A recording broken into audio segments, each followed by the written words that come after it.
सभी दर्शकों को मेरा नमस्कार। आज मैं फिर आपके सामने उपस्थित हूँ संस्कृत व्याकरण के कारक प्रकरण से संबंधित सूत्रों पर चर्चा करने के लिए।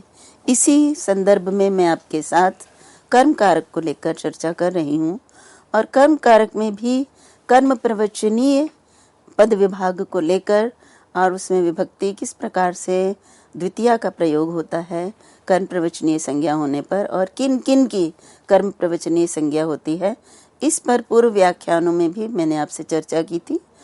इस व्याख्यान में भी मैं आपके सामने अन्य कुछ शब्द हैं जिनकी कर्म प्रवचनीय संज्ञा कुछ विशेष परिस्थितियों में होती है और उन अर्थों में जो सूत्र हैं जिनके द्वारा हमें ये ज्ञात होता है कि किस अर्थ में किसकी कर्म प्रवचनीय संज्ञा होती है, उस पर आज हम पुनः विस्तृत चर्चा करेंगे। ये सूत्र जो आपके सामने दिखाई दे रहा है, इस सूत्र के संदर्भ में मैंने थोड़ा सा आपको अनुर्लक्षणे सूत्र की व्याख्या करते हुए बताया था, परंतु अब मैं आपके सामने इस सूत्र को विस्तार से स्पष्ट करती हूँ। सूत्र आपके सामने है लक्षणेत्तम भूताख्यान भाग वीप्सासु प्रतिपर्यनवः। तो इस सूत्र में वास्तव में दो ही पद हैं, एक लक्षणेत्थम भूताख्यान भाग वीप्सासु, ये द्वंद्व समास और फिर बहुवचन में इसका प्रयोग है सप्तमी विभक्ति में, और दूसरा जो पद है वो आपके सामने प्रति परि और अनु, परि और अनु में समास कर संधि होने पर पर्यनु, और इसमें भी द्वंद्व समास होने पर समुच्चय अर्थ में द्वंद्व समास करके समाहार अर्थ में द्वंद्व समास जब हम करते हैं तो यहाँ वास्तव में समाहार नहीं कहेंगे, क्योंकि समुच्चय और समाहार में ये एक अंतर है कि समाहार में जब द्वंद्व समास किया जाता है तो वहाँ पे प्रथमा विभक्ति का प्रयोग होता है, नपुंसकलिंग होता है। तो यहाँ ये भी एक पहचान है कि समास को हम किस तरह से पहचानें। तो समुच्चय, अन्वाच्य और इतरेतर योग और समाहार, जो इन अर्थों में जब हम समास करते हैं तो यहाँ पर जो समास किया ये समाहार द्वंद्व समास है। तो प्रति परि अनवः, ये प्रतिपर्य अनवः ये एक पद है। तो ये दो पदों का सूत्र है। तो इसमें हमें ये समझना पड़ेगा कि इसमें कौन से पद हैं और इन पदों का अर्थ क्या है। तो यहाँ पे जब हम जो वृत्ति देखते हैं तो वृत्ति में है एषु अर्थेषु विषय भूतेषु प्रत्यादयः उक्त संज्ञा स्युः। यहाँ पे कहा कि एषु अर्थेषु, एषु अर्थ ये जो ऊपर अर्थ दिए हैं, लक्षण अर्थ, इत्थम भूताख्यान अर्थ, भाग अर्थ और वीप्सा अर्थ। तो इन अर्थों, ये अर्थ जब विषय होते हैं प्रति आदि का, प्रति आदि के से तात्पर्य है प्रति परि और अनु। तो प्रति आदि अर्थात प्रति परि और अनु, इनका जब लक्षण, इत्थम्भूत आख्यान, भाग और वीप्सा, इन अर्थ, ये अर्थ इनके विषय होते हैं तो इनकी उक्त संज्ञा अर्थात कर्म प्रवचनीय संज्ञा होती है। तो ये एक और सूत्र है, अनु के साथ साथ प्रति और परि के भी कर्म प्रवचनीय संज्ञा करने वाला। देखिए यहाँ ये ध्यान रखना है आपको कि प्रति परि अनु ये समस्त 22 जो प्रादि गिनाए गए हैं उनके अंतर्गत आते हैं। और मैं पूर्व में आपको बताया कि प्रादि निपात कहलाते हैं, क्योंकि निपात के अंतर्गत आते हैं। प्राग्रीश्वराद निपातः सूत्र द्वारा निपात के अंतर्गत ये प्रादि भी आते हैं। तो प्रादि निपात कहलाते हैं, प्रादि उपसर्ग कहलाते हैं, प्रादि गति भी कहलाते हैं। तो प्रादि को जब हम क्रिया के साथ योग करते हैं तो वो उपसर्ग कहलाते हैं। परंतु अभी कुछ सूत्रों के द्वारा आपको मैंने स्पष्ट किया कि यद्यपि ये क्रियाओं के साथ प्रयुक्त हुए हैं लेकिन ये उपसर्ग नहीं है। कुछ विशेष परिस्थितियां हैं जो सूत्रों के द्वारा मैं आपके सामने स्पष्ट कर रही हूँ, जिसमें ये उपसर्ग ना होकर इनकी एक और संज्ञा है, कर्म प्रवचनीय संज्ञा। तो यहाँ ये भी सूत्र आपके सामने है कि प्रति, परि और अनु इनकी कर्म प्रवचनीय संज्ञा होती है। किन परिस्थितियों में होती है तो किन अर्थों में होती है, ये आपको यहाँ बताया जाएगा।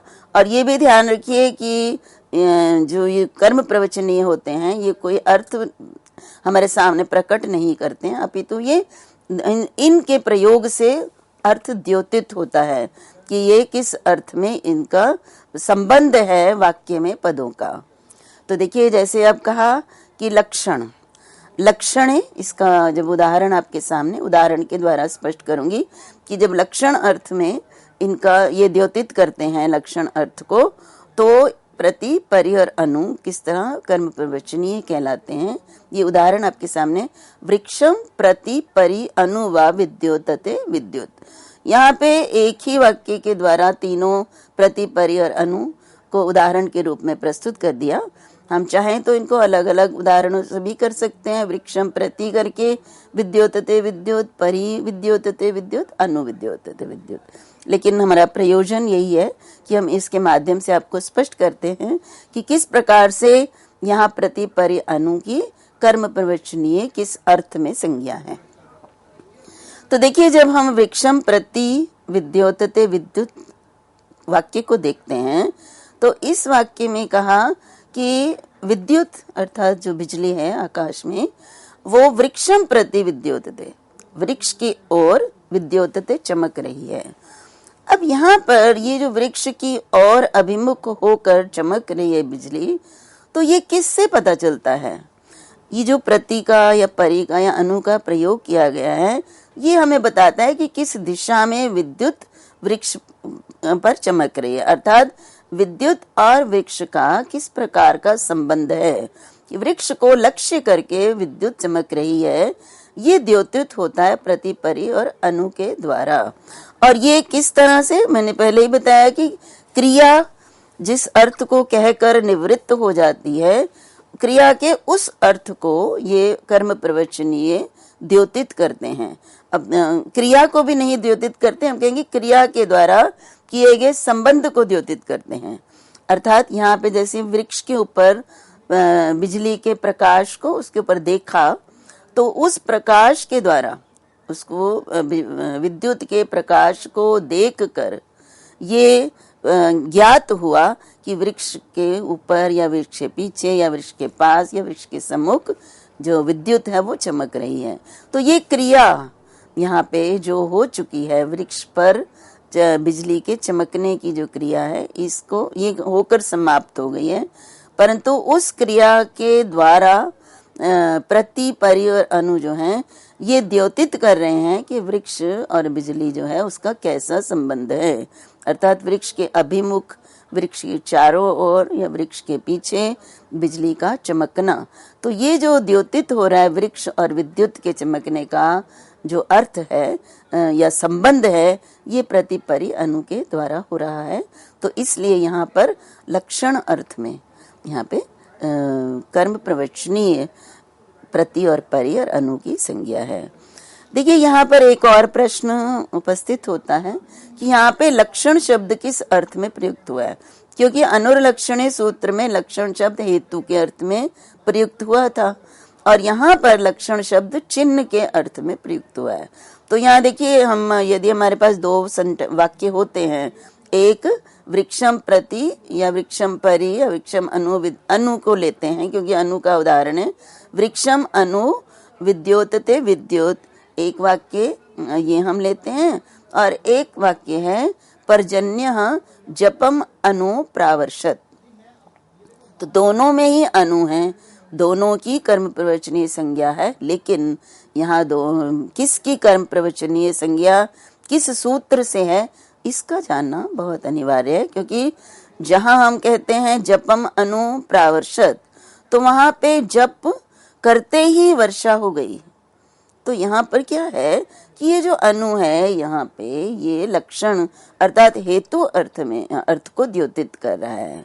अर्थात जप हेतु है वर्षा करने होने का। तो यहाँ और वहां पर अनुरलक्षणे में लक्षण शब्द हेतु अर्थ के लिए प्रयुक्त हुआ है। तो जब हम कहते हैं जपम अनु प्रावर्षत, तो जप हेतु के रूप में है, तो वहां पर अनुरलक्षणे से कर्म प्रवचनीय संज्ञा होगी अनु की, क्योंकि अनु के द्वारा ये द्योतित हो रहा है लक्ष्य लक्षण भाव। परंतु जब मैं कहती हूँ वृक्षम प्रति विद्योतते विद्युत, तो यहाँ पे वृक्ष हेतु नहीं है विद्युत के चमकने का।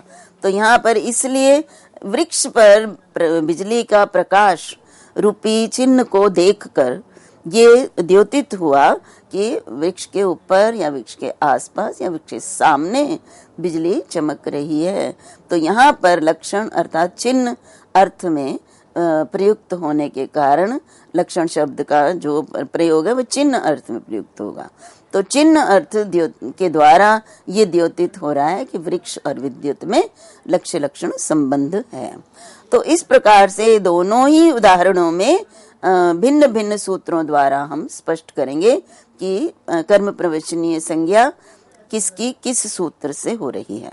तो ये मैंने आपको बताया लक्षण अर्थ में, अर्थात चिन्ह जब अर्थ हो तो प्रतिपरि जब उसको द्योतित करते हैं संबंध को, लक्ष्य लक्षण संबंध को, तो वहां पर कर्म प्रवचनीय संज्ञा उनकी होती है। अब अगला है इत्थम्भूत आख्यान। अब इत्थम्भूत आख्यान का क्या अर्थ होता है? इत्थम्भूत मीन्स ये ऐसा है, ऐसा आख्यान, ऐसा करना, ऐसा व्यक्त करना या बताना। तो जब ऐसा है, ये इस प्रकार का है, ऐसा आख्यान अर्थात कहा जाए, तब प्रति परि और अनु की कर्म प्रवचनीय संज्ञा होती है। तो उसका उदाहरण आपके सामने है, भक्तो विष्णुम प्रति, अर्थात भक्त विष्णु के प्रति। तो यहाँ प्रति परि और अनुवा तीनों में से कोई भी उदाहरण ले सकते हैं। तो यहाँ पे कहा कि भक्त विष्णु के प्रति समर्पित है, ये मान लीजिए, ये हम इसको कहते हैं भक्त विष्णु के प्रति समर्पित है। तो यहाँ पर भक्त विष्णु के प्रति समर्पित है, ये किससे पता चलता है? ये हम क्या बता रहे हैं? हम ये बता रहे हैं कि भक्त उसका स्वरूप, भक्त का स्वरूप देखकर हमें ये पता चल जाता है कि वृक्ष जो भक्त विष्णु के प्रति भक्ति से युक्त है। तो ये विष्णु में भक्ति करता है या विष्णु का भक्त है, ये किस प्रकार से पता चलता है? वृक्ष के विष्णु के प्रति भक्त है, तो ये इत्थम्भूत आख्यान है, अर्थात उसके स्वरूप को देखकर ये कहना कि ये विष्णु रूप हो गया है, ये भक्त, ये प्रति के द्वारा, परि के द्वारा या अनु के द्वारा द्योतित हो रहा है। तो जब हम इत्थम्भूत आख्यान कहें कि भक्त विष्णु प्रति, वो विष्णु में भक्ति उसकी हो गई है, तो ये इत्थम्भूत आख्यान है, उसका स्वरूप विष्णु स्वरूप हो गया है, विष्णु में ही लीन हो गया है, वो भक्त हो गया है। इसी प्रकार से देखिए, साधु देवदत्तो मातरम प्रति, तो यह माता का व्यवहार, माता के प्रति देवदत्त का व्यवहार साधु अच्छा हो गया है। तो यहाँ पर देवदत्त के स्वरूप का आख्यान है कि देवदत्त इस प्रकार का हो गया है अपनी माता के प्रति। तो यहाँ प्रति के द्वारा इत्थम्भूत आख्यान अर्थात उसके स्वरूप का वर्णन किया गया है कि उसका स्वरूप इस प्रकार का हो गया है। अब भाग अर्थ द्योतित करना हो अगर, तो इन तीनों की कर्म प्रवचनीय संज्ञा होती है।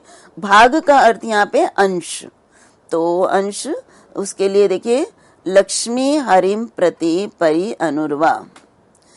यदि हम वाक्य को देखें तो क्या इसमें लक्ष्मी हरिम प्रति, लक्ष्मी हरि के प्रति, तो इससे हमें अर्थ कुछ भी प्राप्त नहीं हो रहा है, परंतु यहाँ पर प्रति का प्रयोग हमें ये बताता है कि लक्ष्मी हरि का भाग है। यहाँ प्रति ये द्योतित कर रहा है कि लक्ष्मी हरि का अंश है।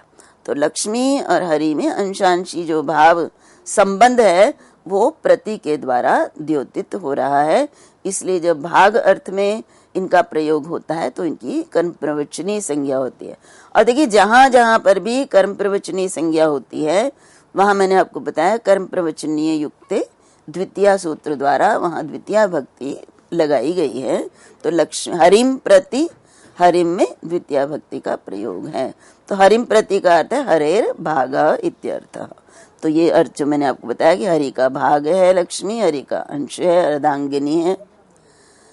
यदत्र माम प्रति स्यात्, ये एक और उदाहरण है आपके सामने इसी भाग का, यदत्र माम प्रति स्यात्, अर्थात जो इसमें मेरा है। तो यहाँ पर प्रति के द्वारा ये द्योतित होता है कि ये जो मेरा अंश है, इसमें जो मेरा भाग है वो मुझे मिल जाना चाहिए। तो यहाँ पे इसमें भाग अर्थ में प्रति का प्रयोग है। यहाँ पे देखिए, जब हम कर्म प्रवचनीय संज्ञा कर देते हैं यहाँ पर, तो कर्म प्रवचनीय संज्ञा होने के बाद जो दो प्रमुख कार्य पर ध्यान देते हैं कि जब कर्म प्रवचनीय संज्ञा नहीं होती है तो इनकी उपसर्ग या गति संज्ञा होती है। तो उपसर्ग संज्ञा होने पर मूर्धन्य श, उनके कारण जो आगे आने वाले सकार के स्थान पर मूर्धन्य श सूत्रों द्वारा प्राप्त होता है, वो उसका निषेध हो जाता है यदि हम कर्म प्रवचनीय संज्ञा करते हैं। और साथ में गति संज्ञा भी होती है, इसलिए गति संज्ञा होने पर जो स्वर प्राप्त होता है गतिर्गतो सूत्र द्वारा, वो भी नहीं होता।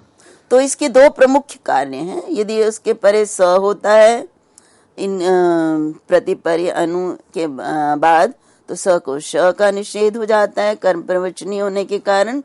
और साथ में गति संज्ञा भी नहीं होती है, उपसर्ग नहीं होती तो गति भी नहीं होती है। तो गति संज्ञा न होने के कारण यहाँ पर जो स्वर प्राप्त हो रहा था गतिर्गतौ से, वो भी नहीं होता है। तो यहाँ पर इसीलिए दिया यदत्र माम प्रति स्यात्, यदि यहाँ पे प्रति कर्म प्रवचनी नहीं होता तो क्रिया के योग में उपसर्गा, क्रिया योग पद प्रति की उपसर्ग संज्ञा होती, और उपसर्ग संज्ञा होने के कारण उपसर्ग में स्थित इकार है जो कि मूर्धन्य करने का निमित्त है, इसलिए स के स्थान पर श हो जाता और प्रतिश्यात रूप बनता जो कि अशुद्ध रूप है। तो देखिए, इन्हीं को देखकर सामान्य भाषा में, सामान्य प्रयोगों में हम इनको देखकर हम जान सकते हैं कि कहाँ ये कर्म प्रवचनीय होगा, कहाँ ये उपसर्ग होगा, कहाँ ये गति संज्ञक होगा। जो इनसे संबंधित कार्य यदि हुए हैं तो उन्हीं कार्यों के आधार पर हम ये सिद्ध कर सकते हैं कि यहाँ कर्म प्रवचनीय, उपसर्ग या गति संज्ञक हैं। अगला जो है भाग अर्थ है विप्सायाम। विप्सा का अर्थ होता है जो बार बार आवृत्ति, पुनः आवृत्ति को विप्सा बोलते हैं। तो यहाँ पे देखिए, जब प्रति परि अनु विप्सा अर्थ में पुनर्आवृत्ति अर्थ में प्रयुक्त होते हैं तो इनकी कर्म प्रवचनीय संज्ञा होती है। जैसे वृक्षम वृक्षम प्रति परि अनुर्वा सिंचति। अब वृक्षम वृक्षम प्रति, एक हम प्रति पर या अनु एक को निकाल लेते हैं, बाकी अन्य उदाहरण उसी प्रकार से होंगे। तो वृक्षम वृक्षम प्रति सिंचति अर्थात वृक्ष वृक्ष पर सिंचन करता है। तो यहाँ पे किस प्रकार प्रति के द्वारा हमें ये द्योतित होता है कि वृक्ष, हर वृक्ष को सिंचित किया जा रहा है, एक एक वृक्ष को। तो यहाँ पर इससे पूर्व वृक्षों को देखा कि वृक्षों में गीलापन है, वृक्षों में पानी है, तो उस पानी को देखकर वृक्ष में गिरे हुए, प्रत्येक वृक्ष में, एक में नहीं अनेक वृक्षों में गिरे हुए जल को देखकर यहाँ पे ये द्योतित हो रहा है कि जो सिंचन क्रिया है वो प्रत्येक वृक्ष में हो गई है, तो हो रही है। तो इसलिए विप्सा अर्थ में यहाँ प्रति परि या अनु का प्रयोग होने पर यहाँ इनकी कर्म प्रवचनीय संज्ञा होती है। तो मैंने पूर्व में बताया कि यहाँ पर भी प्रति सिंचती, परिसिंचती, अनुसिंचती, इन तीनों में ही स को श करने का निमित्त है। तो उपसर्गा सुनोति इत्यादि सूत्र अभी अगले में आएगा। तो उस सूत्र से सिंच धातु उसमें है, तो सिंच धातु के सकार को श प्राप्त होता है, परंतु क्योंकि यहाँ पे इनकी उपसर्ग संज्ञा नहीं है, कर्म प्रवचनीय संज्ञा है, इसलिए अत्रोपसर्गाभावाद न शत्वम, यहाँ उपसर्ग नहीं है, इसलिए इनको सिंचति के सकार को श नहीं होता है। अब यहाँ पर एक प्रश्न के रूप में वृत्ति में बताया, एषु किम परिसिंचति। अब यहाँ कहा कि ये जो उदाहरण आपके सामने है, इन्होंने कहा है कि लक्षण इत्थम भूताख्यान भाग विप्सा, इन अर्थों में जब प्रतिपरि अनु का प्रयोग होता है तो उनकी कर्म प्रवचनीय संज्ञा होती है। यदि इन अर्थों में नहीं होता है तो इनकी कर्म प्रवचनीय संज्ञा नहीं होगी। तो परिसिंचति, अब परिसिंचिति का अर्थ है चारों ओर से सींचता है। यहाँ पर कुछ अर्थ द्योतित नहीं हो रहा, ये सिंचन को ही जो है उसके अर्थ का विस्तार इसको कहेंगे, तो इसलिए ये पर यहाँ पे उपसर्ग है। कर्म प्रवचनी नहीं है, और उपसर्ग होने के कारण यहाँ पे परी के इकार के बाद सिंचती का स है, तो इसलिए उपसर्गात सुनोति सुबति स्यति स्तौति स्तोभति स्था सेनय सेद सिच संज स्वंजाम। तो ये धातुएं उपसर्ग के बाद ये धातुएं बताई गई हैं। इन धातुओं के होने पर इनके सकार को मूर्धन्य हो जाता है, अगर उपसर्ग में इनको मूर्धन्य करने का निमित्त हो। और आपको मूर्धन्य करने का निमित्त क्या होता है? इणा श, अर्थात इन प्रत्याहार का जो है वर्ण पहले होगा, तो इन धातुओं के जो सकार है उनको मूर्धन्य हो जाएगा। तो इसमें सिच धातु भी है, जो परिसिंचति में सिच धातु का ही प्रयोग है, इसलिए यहाँ पर जो स को श हुआ है ये परि कर्म प्रवचनीय संज्ञा ना होने के कारण हुआ है। परि की यहाँ पर उपसर्ग संज्ञा है, क्योंकि उपसर्ग क्रिया के अर्थ को या तो द्योतित करते हैं या बढ़ाते हैं, या उसका अर्थ में कोई परिवर्तन नहीं करते हैं।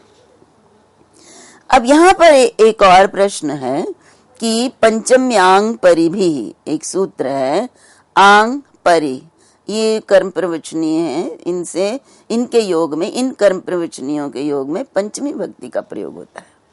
तो मैंने अभी आपको ये बताया था कि द्वितीय भक्ति का प्रयोग कर्म प्रवचनीय युक्ते द्वितीय से द्वितीय भक्ति का प्रयोग होता है। तो यहाँ पे परि का प्रयोग है, आपके पास प्रति परि अनवह ये तीन है, तो परि के लिए यहाँ पे एक शंका उठाई गई है जी की परि कर्म प्रवचनीय जब हैं तो इनके योग में पंचम्यांग परि भी, तो यहाँ पे पंचम्य पांग परि भी, अप आंग और परि ये तीन इसमें प्रयुक्त हैं। तो इन तीनों कर्म प्रवचनियों के योग में पंचमी होती है। तो यहाँ पर दो सूत्र जो हैं आपस में इनमें मतभेद हो रहा है कि किस सूत्र को प्रयोग किया जाए। तो इसके लिए हमें इसका उत्तर है कि हमारे पास एक सूत्र है अप परि वर्जने, अर्थात अप और परि ये वर्जन अर्थ में इनके पंचमी भक्ति का इनकी कर्म प्रवचनीय संज्ञा होती है, और इनसे फिर पंचम्यांग परि भी सूत्र द्वारा इनमें पंचमी भक्ति लगती है। तो इससे क्या ज्ञापित होता है कि यहाँ पर क्योंकि परि का प्रयोग अप के साथ हुआ है, और अप वर्जन अर्थ में कर्म प्रवचनीय जब होता है और परि जब वर्जन अर्थ में कर्म प्रवचनीय होता है, तभी पंचम्य पांग परि भी सूत्र द्वारा पंचमी होती है।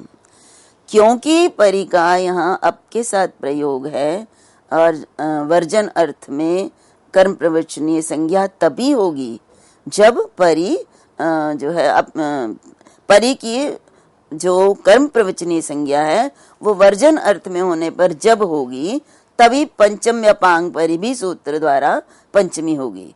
अर्थात यदि परि की वर्जन अर्थ में कर्म प्रवचनीय संज्ञा नहीं होती है तो वहां पर कर्म प्रवचनीय होने पर पंचमी नहीं होगी, द्वितीय भक्ति होगी। तो ये मैंने आपको बताया कि ये जो हमारे पास जो मैंने आपको पीछे उदाहरण बताए हैं, वृक्षम वृक्षम प्रति, फिर उसके बाद लक्ष्मीम प्रति या परि, तो इन उदाहरणों में द्वितीय क्यों आई कर्म प्रवचनीय में, कि जबकि परि के योग में, विशेष रूप से परि के लिए बात करें तो परि के योग में तो पंचमी कही गई है। तो इसका उत्तर यही है कि परि का अप के साथ यहाँ प्रयोग किया गया परिवर्जने, तो इसलिए वर्जन अर्थ में जब होगा कर्म प्रवचनीय संज्ञा तब पंचमी होगी, अन्यथा पंचमी भक्ति का प्रयोग नहीं होगा। तो इस प्रकार से इस सूत्र की व्याख्या मैंने आपके सामने प्रस्तुत की, प्रति परि और अनु की कर्म प्रवचनीय संज्ञा। अब अगले सूत्र में अभी की कर्म प्रवचनीय संज्ञा कब होती है, इसके लिए सूत्र है अभिरभागे, अर्थात अभागे, अर्थात जब भाग अर्थ ना हो तो अभी की कर्म प्रवचनीय संज्ञा होती है। तो यहाँ पे जब हम इसकी वृत्ति देखते हैं तो वृत्ति में ये बताया गया है कि जो पूर्व सूत्र में अर्थ बताए गए हैं, लक्षण, इत्थम भूताख्यान, भाग और विप्सा, इन अर्थों में से भाग अर्थ को छोड़कर अन्य तीनों अर्थों में जब अभी का प्रयोग होता है तब अभी की उक्त संज्ञा अर्थात कर्म प्रवचनीय संज्ञा होती है। तो यहाँ पे देखिए, यदि चारों में होता तो अभी प्रति अनु के साथ अभी भी प्रयुक्त कर देते, परंतु भाग अर्थ में कर्म प्रवचनीय संज्ञा नहीं होती है, तो बाकी तीनों अर्थों में होती है, इसलिए पृथक से सूत्र देने की आवश्यकता पड़ी। तो आपके सामने इसके उदाहरण के रूप में हरिम अभि वर्तते, अर्थात हरि में हरि के प्रति व्यवहार करता है। तो यहाँ पे क्या है, लक्षण अर्थ, लक्षण अर्थ में अर्थात उसके हरि की उसके प्रति अनुकूलता को देखकर ये द्योतित होता है अभि के द्वारा कि वो हरि के प्रति व्यवहार करता है या अभि में प्रवर्तित होता है। अब इत्थम भूताख्यान का है भक्तो हरिम अभि, अर्थात भक्त हरि में लीन है, युक्त हो गया उसकी भक्ति में, तो ये उसके स्वरूप को देखकर, भक्त के स्वरूप को देखकर इत्थम भूताख्यान कहा कि ये भक्त ऐसा ही हो गया, हरि में प्रयुक्त हो गया है। इसी प्रकार से देवम देवम अभिसिंचति, तो यहाँ देवम देवम, यहाँ पर विप्सा अर्थ में अभि का प्रयोग है कि प्रत्येक देवता को अभिषेक कराता है, स्नान कराता है। तो ये भी चिन्ह प्रत्येक देवता पर जल का सिंचन देखकर ये द्योतित हुआ कि वो व्यक्ति प्रत्येक देवता को स्नान करवा रहा है, अभिषेक करवा रहा है। अब हमने कहा था कि अभागे, यदि भाग अर्थ में अभि का प्रयोग होता है तब कर्म प्रवचनीय संज्ञा नहीं होती है। तो उसका उदाहरण आपके सामने है, यदत्र माम अभिष्यात तद्दीयताम, यहाँ जो मेरा भाग है, जो मेरे प्रति देय है, भाग है, वो तद्दीयताम, उसे दे दीजिए। तो यहाँ पर कर्म प्रवचनीय नहीं होगा, भाग अंश में प्रयोग हुआ है अभी का, और वो ना होने के कारण यहाँ पर स के स्थान पर श हुआ, उपसर्ग है अभी। तो उपसर्ग प्रादुर्भ्याम अस्ति यच परः, तो या अच परे हो अस धातु के, तो वहां पर स के स्थान पर श हो जाता है उपसर्ग के बाद। तो यहाँ पर भी अभी और स्यात है, तो स के स्थान पर श होकर यहाँ पे अभिष्यात रूप सिद्ध होता है। तो अभी के लिए इतना ही। अगले व्याख्यान में कर्म प्रवचनीय से संबंधित कुछ अन्य सूत्र आपके सामने प्रस्तुत करूंगी। धन्यवाद।